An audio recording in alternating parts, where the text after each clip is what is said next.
A colossal climatic phenomenon unfolds across the tropical Pacific Ocean. It's a silent tug-of-war between wind and water.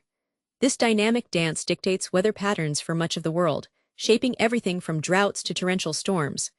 This phenomenon is called the El Niño Southern Oscillation, or ENSO. Its influence stretches far beyond the ocean, touching lives and economies across continents. Normally, the tropical Pacific presents a distinct picture. The western side, near Indonesia and Australia, remains significantly warmer than the eastern Pacific, off South America's coast. Strong trade winds, blowing from east to west, push warm surface waters westward. This causes the ocean surface near Indonesia to actually be about 1.5 feet higher than near Peru. In the east, colder, nutrient-rich water rises from the deep, a process known as upwelling. This natural arrangement creates a vibrant marine ecosystem and predictable weather patterns.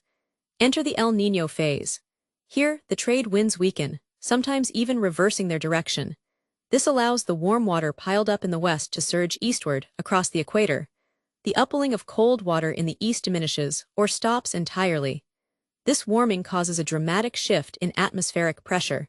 It becomes higher in the western Pacific and lower in the east. This entire reinforcement process, where atmospheric changes alter sea temperatures, which then alter winds, is a powerful cycle.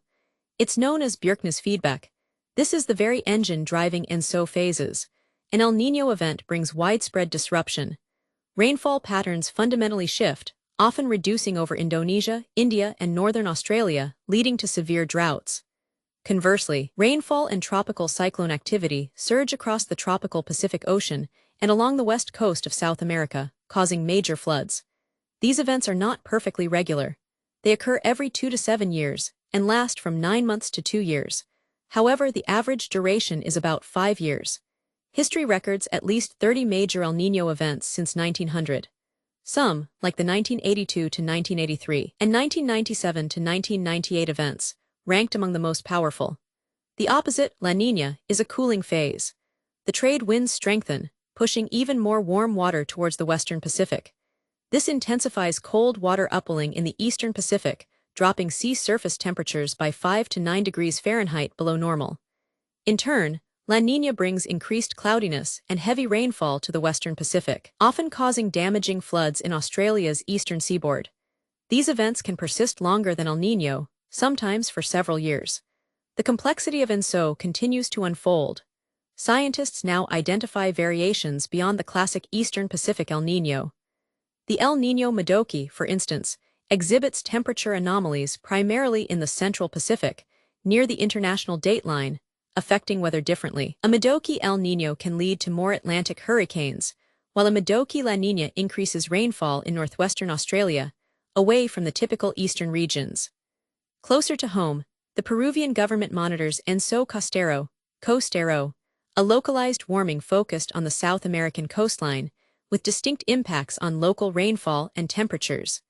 Monitoring these global giants requires a sophisticated network. Different countries use slightly different criteria to declare an ENSO event, tailoring thresholds to their specific interests. The United States, for example, watches the Niño 3.4 region of the Central Pacific. They declare an El Niño when sea surface temperatures rise at least 0.9 degrees Fahrenheit above average for several consecutive seasons. Australia and Japan employ their own regional indicators and atmospheric data to make their declarations, emphasizing the intricate nature of global climate observation. ENSO profoundly influences global climate trends. El Niño events bring short-term spikes in global average surface temperature, while La Niña events cause temporary cooling. This relative frequency significantly impacts global temperature trends over decades. Climate change science recognizes ENSO as a key internal climate variability phenomenon. The Intergovernmental Panel on Climate Change, or IPCC, predicts that while the fundamental ENSO physics might not change, its impacts will very likely increase in a warming world. These impacts include more varied precipitation and greater regional rainfall variability, exacerbating droughts and floods. The human and economic consequences of ENSO are far-reaching. Developing countries, particularly those dependent on agriculture and fishing in the Pacific, bear the brunt. When El Niño limits upwelling, local fishing industries suffer severe blows, impacting international markets. Beyond direct weather, El Niño can constrain agricultural output, increase food prices, and even trigger social unrest in vulnerable nations. Research also links El Niño to increased risks of mosquito-borne diseases, like malaria and dengue fever. Surprisingly, it's even linked to civil conflicts, doubling the risk in affected countries during El Niño years. The natural world also feels and so immense power. The warming waters of El Niño cause widespread coral bleaching, leading to massive losses of live coral. Devastating forest fires become more common in tropical regions, experiencing El Niño-induced dry periods, drastically altering forest structures.